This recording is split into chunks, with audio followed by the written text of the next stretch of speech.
Hi and welcome to Cooking from Scratch. In this video we're going to be making baked ziti. So to begin, we need one box of ziti that has been cooked and drained according to the directions on the package.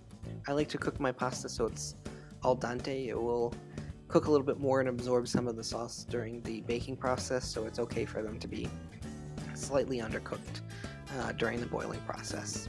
We also need some homemade Italian meat sauce. You can click the link below for a recipe on how to make that.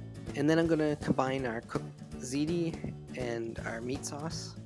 And to that I'm going to add one full bag of spinach that has been cooked and fully drained of excess water. And I'm also going to add 2.5 cups of ricotta cheese and just stir everything together to make sure it's nice and homogeneous.